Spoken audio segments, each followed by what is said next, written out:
কেউ কোনো অন্যায় আচরণ করবেন না, আপনাদের প্রতি অনুরোধ। আপনাদের শান্তিপূর্ণ আচরণ করার জন্য বারবার অনুরোধ করা হচ্ছে।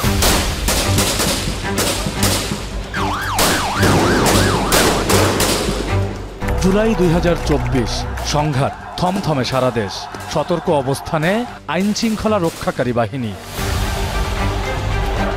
সরকারি চাকরিতে কোটা সংস্কার আন্দোলনের প্রেক্ষাপটে রাজধানীসহ দেশের অন্তত 47 জেলার বিভিন্ন স্থানে আন্দোলনকারীদের সঙ্গে সংঘাতে জড়ায় আইন শৃঙ্খলা রক্ষাকারী বাহিনী। ফলাফল বিপুল প্রাণহানি, স্থাপনা ভাঙচুর, আগুন আর হাহাকার। শুরুটা উত্তরের জেলা রংপুরে। 16 জুলাই বেগম রোকেয়া বিশ্ববিদ্যালয়ের শিক্ষার্থী আবু সাঈদের বন্দুকের সামনে বুক চিতিয়ে দাঁড়ানোর সাহসিকতা নাড়িয়ে তোলে ছাত্র জনতার বিবেক।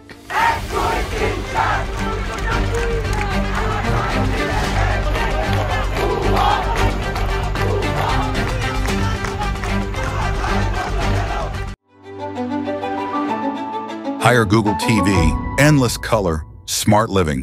প্রতিবাদে পরের দিনগুলোতে সারা দেশে কঠোর আন্দোলন গড়ে তোলে বৈষম্য বিরোধী ছাত্র আন্দোলন। বাধা আসে পতিত আওয়ামী লীগ, তাদের পোষা আইন শৃঙ্খলা রক্ষাকারী বাহিনী থেকে।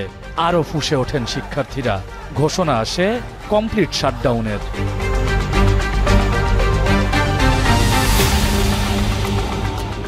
যা প্রতিহত করতে গিয়ে প্রতিদিন বাড়ে লাশের সংখ্যা। শিক্ষার্থীদের আন্দোলনে যুক্ত হন আপামর জনতা। শুরু হয় গণ অভ্যুত্থান। পরিস্থিতি সামাল দিতে না পেরে 19 জুলাই মধ্যরাত থেকে কারফিউ জারি করে শেখ হাসিনা সরকার। সেনানিবাস ছেড়ে সড়কে সড়কে নেমে আসে দেশের 3 বাহিনীর সদস্যরা। তাদের কাছে ভারী মারণাস্ত্র। 2007 সালের পর দেশবাসী আবারও সাক্ষী হলো কারফিউ। 20 জুলাই থেকে আরো ভয়াবহ হয়ে ওঠে পরিস্থিতি। জমায়েত ঠেকাতে মোড়ে মোড়ে চেকপোস্ট বসিয়ে তল্লাশি চালায় সেনাবাহিনী। এছাড়াও বাড়ি বাড়ি গিয়ে চলে ছাত্র গ্রেপ্তারের আদি খেলা।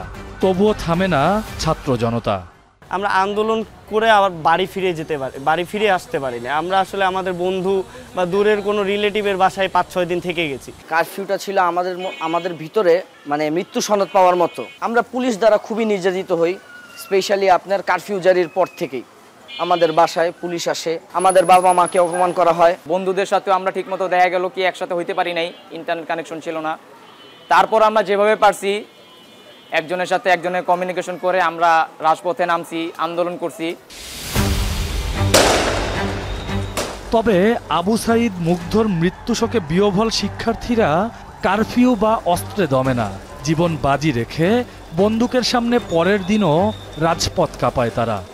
একজন এখান দিয়ে যেত, একজন ওখান দিয়ে যাইতাম। যার পর আমরা সবাই গোল চত্বরে গিয়ে অ্যাড হইতাম।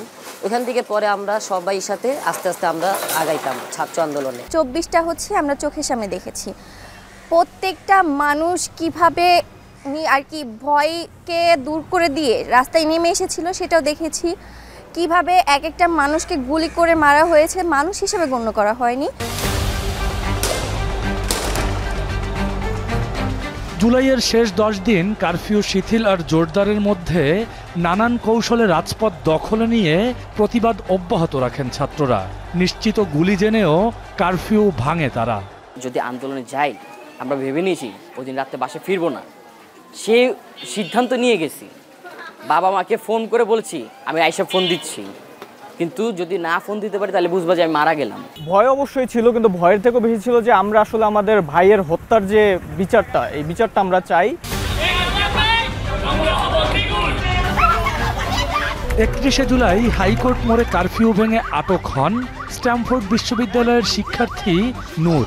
তিনি জানালেন সেদিনকার ভয়াবহ স্মৃতি। গণগ্রেফতার চলছিল, তখন যাকে পাচ্ছে তাকে ধরে নিয়ে যাচ্ছে। তো সেই দিন সকালবেলা যখন আমাদের ক্যাম্পাসে 11টার দিকের কর্মসূচি থাকে, যেহেতু গণগ্রেফতার চলছিল তাই মাত্র 5 জন স্টুডেন্টসদের উপস্থিতি পাই আমরা ক্যাম্পাসে। আমরা ক্যাম্পাস থেকে 5 জন যাত্রা শুরু করি। সো আমরা যাচ্ছিলাম, তখন রমনা হয়ে যাচ্ছিলাম 2 জন করে।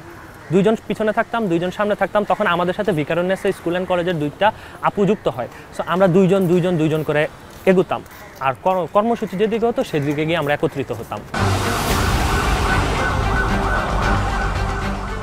2রা, 3রা ও 4ঠা আগস্টেও বারবার কারফিউ ভেঙে সরকার হটানোর আন্দোলন বেগবান হয় ছাত্র জনতার সম্মিলনে।